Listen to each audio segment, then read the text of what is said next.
What's going on, Geminites? It's your boy GemMint. Some of you guys may remember a few months ago I did a video ranking the Sideshow X-Men line from worst to best. So I figured, hey, let's go ahead and do the XM Studios Spider-Man line. I used to have a huge wall of all these Spider-Man villains from multiple companies, so almost all of these I've owned and reviewed. There were a couple that I was like, man, should I put this on the list or not, because I never owned it. And ultimately, I decided to put them on the list based on, pictures and videos and my overall thoughts on them. I did not include any quarter scale busts. These are just the quarter scale villains and Spider-Man from XM's Spider-Man line. If you guys enjoy this content, make sure to hit that like button, make sure you're subscribed to the channel, and hit the notification bell so you don't miss a video. Now, before we jump into the countdown, there are 4 Spider-Man pieces that have not yet been released. And they all look great, man. We have Dr. Octopus. Otto Octavius has been teased for a few years now, and he's finally getting ready to ship. I think he looks amazing. I like how they kind of have him perched up against the wall. He's got the money bags. He's got the big arms in the back. He's got 2 switch-out heads. And what I really like about XM, it's like they always try to do something different and something that has never been done before with each piece. So with this one, they have one of his head switch-outs has his glasses with Spider-Man's reflection in the glasses. So I thought that was a really cool touch, and I'll try to highlight those on each of the statues. Next up, they have Green Goblin coming out. Looks amazing. It's the second quarter-scale Green Goblin that has been released by a licensed company, or that will be released. He has an unmasked portrait, and there was even a version B that came with a separate little bust, so I thought that was a really good touch for Norman Osborn. Then we have one of my favorite characters, Spider-Man 2099. Another one that this is the only going to be the second licensed one that has ever been made. And I think he looks great on this futuristic vehicle from Nueva York. I like the switch out heads with Miguel O'Hara. When Prime 1 did it, they just had the mask kind of lifted up. So this one has a totally unmasked portrait and his masked portrait, and it looks awesome. Then the last one is the Iron Spider, and this is another one where they kind of are being innovative. Those big Iron Spider arms, they're actually posable, and you can bend them at the joints, which is something that is rarely seen in a statue. Typically, there's no posability. I'm only looking around at a couple of pieces that have movable parts. So those are the 4 statues that are on deck that have not been released yet, so they're not going to be a part of the countdown. Now, I just want to say I have the utmost respect for XM Studios. They're great guys. They're a great company. Big props to Hive and anyone else who contributed to the concept on these statues, the sculptor, the factories. Much respect. When I do these types of lists, I just want to preface that this is my personal opinion. Obviously, some people might like statues more than I do or have different taste. So this is just the 14 statues that have been released. I've reviewed 11 of them, and I'm going to put the link to the description of each one down below. Even though these older reviews are super cringy, but I'll put them down there anyway. So let's start off number 14 on the list. This is the one that I like the least, and it's the Spider-Man and Mary Jane diorama. Yeah, I was not a fan of this piece. What really does it for me is that kind of artistic perspective on the buildings in the background. I think it works okay for a standalone piece, but I really don't like it if you're trying to create a diorama with all the other statues. I'm just not a fan of how that looks. I feel like it takes away from the realism that all of these other statues have. Mary Jane looks okay. I know she did have some kind of issues with her fingers, and that was more of a factory error. But overall, I didn't really like it. I know they tried to be innovative and have Spider-Man swinging in the air holding Mary Jane. It is a unique concept for a statue, but I'm just not really a fan of how it came out. Number 13 on the list is going to be Kraven the Hunter. Man, another one where they were innovative. I mean, have you ever had a quarter scale comic book statue that has a full quarter scale lion on the statue? Definitely not. And I did think the lion was cool, but overall I just felt it was like the weakest of the Spider-Man villains. I know that they had a lot of troubles with licensing, and I think they had to change the sculpt of Kraven a few times. I know a lot of other collectors have mentioned the lion's the forefront, where Kraven should really be the forefront. His costume was kind of more of a modern take and not really the classic comic look. And I thought the base was a little bit plain. So overall, this was just like one of the weaker ones in my opinion. Number 12 on the list is going to be Wilson Fisk, Kingpin. Now, I was really debating on whether this was going to be before or after Kraven, and I ended up giving it to him just because I felt like it was executed better. I really do like the idea of Kingpin sitting down, playing chess. It's kind of like a Kingpin on throne. I did like the little chess piece with all the characters on top. I just felt like the statue, it lacked a little bit. There were no switch outs. It was basically just one solid piece. Nice details on the chair, but I don't know. I felt like we could have done more with Kingpin. He does feel a little bit small compared to the other statues. I mean, Kingpin's supposed to be a huge guy. So I think the statue could have been a little bit bigger. I feel like his clothes could have had some more detail, some more shadowing, some more texturing, because everything was kind of too smooth looking and just kind of lacked those details. It was a cool concept though, but overall it made it to be number 12 on the list. Alright, number 11 on the list is gonna be Spider-Man himself. This is another piece that went through a lot of changes, and I'm not sure if it was due to licensing or cost or what have you, but the final product, it just left a lot to be desired in my opinion. Again, very innovative. They're making Spider-Man swinging in the air on a web in a statue form, so I definitely respect the ambition here.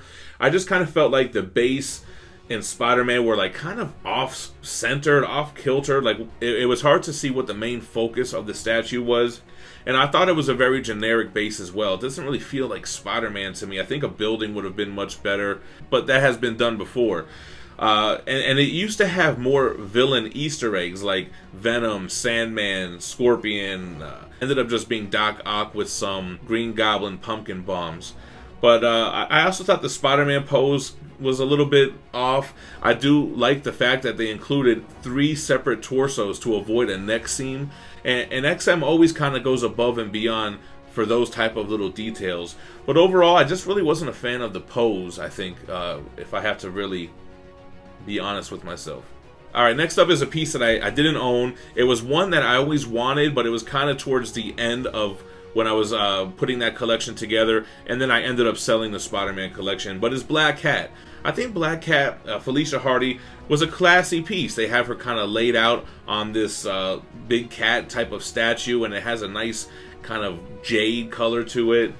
I think that sculpt looks good. It really brings out her personality and her cat burglar nature. I did kind of feel like for the price and the statue that you received, it felt a little expensive for me, right? Because a lot of these Spider-Man pieces, especially when we get towards, you know, the lower numbers in the list, you get these huge, elaborate storytelling statues, and for like, I don't know, $700 or $800 to have this small little Black Cat piece, I just didn't really think it was worth it, so I never pulled the trigger. But I do think it's a good-looking piece.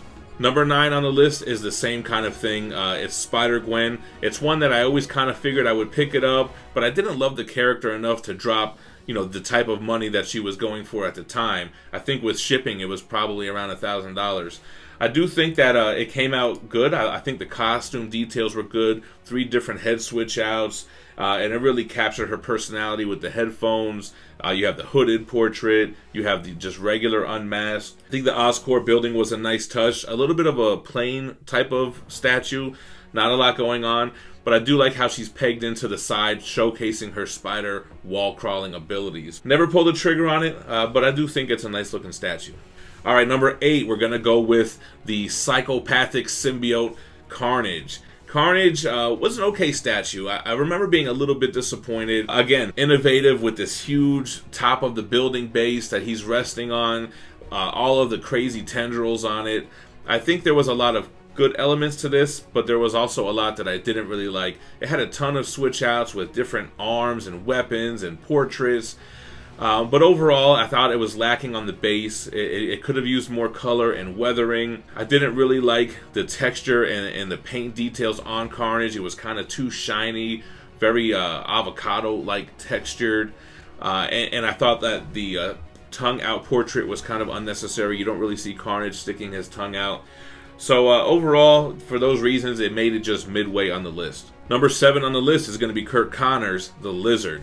The Lizard is a great statue. I think there's a lot of detail here, and it's really like hyper realistic, which is good, but also I feel like it's what didn't put it higher on the list for me, with so many of these other ones being very comic accurate. This one just had so much realism that it didn't really match the other ones. Had a very large circular base. If I remember, it was like 18 inches in diameter. It did look good. It had 2 head switch outs. One of them was more lizard-like. One of them was more dinosaur-like. I thought that the clothes were done well, very dynamic, huge tail that wrapped around. So very cool piece, still made number 7 on the list. I would have liked to see a more comic accurate version, maybe not such a large snout, maybe more of the Silver Age look. Number 6 on the list is Max Dillon, Electro. Electro's a cool statue, man. This is one of the earlier Daniel Bell sculpts, and I really like how they captured his like psychoticness in his face, man. His face has like that crazy, creepy grin. I love how they have the old school portrait and they have the more modern Ultimate Comics look to him. I like how he's kind of holding the cables to the electricity things or whatever they are, kind of siphoning the power. I did feel like it was unnecessary to have all those 4 pillars or whatever with all the wires wrapped around. Maybe they could have got away with just 1 or so. And the base was kind of a flat, plain little platform for him to be on. But the anatomy was cool, the costume was cool, and overall I thought Electro was a cool piece. Number 5 on the list is Venom. This is, I think, the only one that I owned that I never did a review for because I owned him before I started the channel. I really like this Venom. You have the 3 different head switch outs. You got the McFarlane inspired portrait, you have the tongue sticking out, and you have the transformation, which was the first licensed piece to do this. I like the size of him. He was huge. You had the storytelling base, but overall I didn't really like the shiny, veiny type of details that were added onto his body. I don't really think that it looked well. I would have rather had just the flat black all the way through. And I feel like his spider emblem on his chest and on his back could have been cleaner. I like it when it's more comic accurate with sharper lines for the legs. And this one had these kind of skinny, wiggly kind of lines that I didn't really like as much.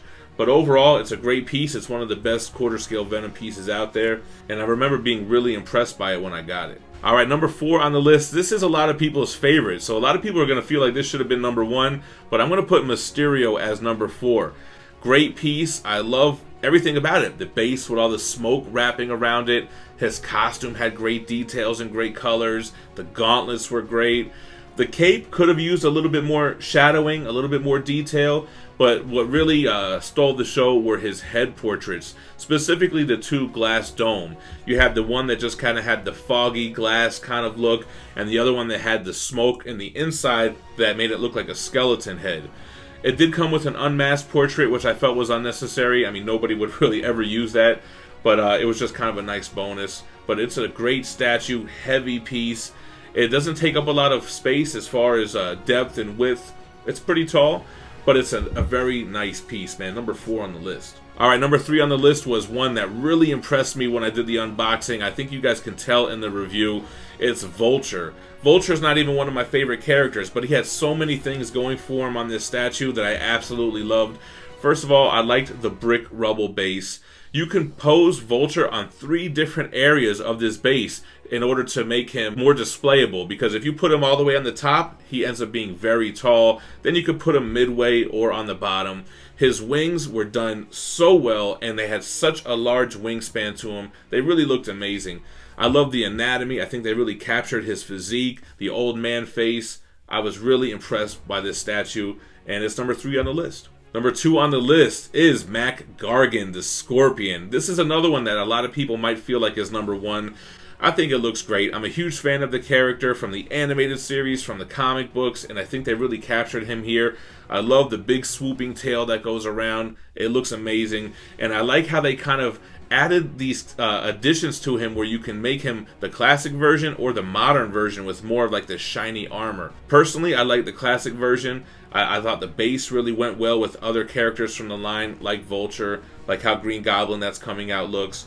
This one quickly sold out and is now on some Grail status. You have to overpay if you want to own this guy now, and I think it's well deserved. I think it's a great piece. Number 2 on the list. Alright, number 1 on the list. I think this is going to surprise a lot of people. I don't think this is going to be a lot of other collectors' number 1, but for me, Sandman is the number 1 Spider-Man statue by XM Studios. I was so impressed by this piece. I don't think I had really any expectations of it. I mean, I've seen pictures before I owned it, but this is just such a massive piece. When you put on his big sand hands, which is as big as a human hand, then you have the other one, which is this spiked ball. It looks incredible. The sand texture was done so well. on the base that swoops around, and it was just such a huge, impressive piece. It was well done, and I don't think we're ever going to see another quarter scale Sandman statue like that. Another reason why this line was so great, they would do characters like Sandman, like Vulture, like Mysterio, ones that have never really been done before.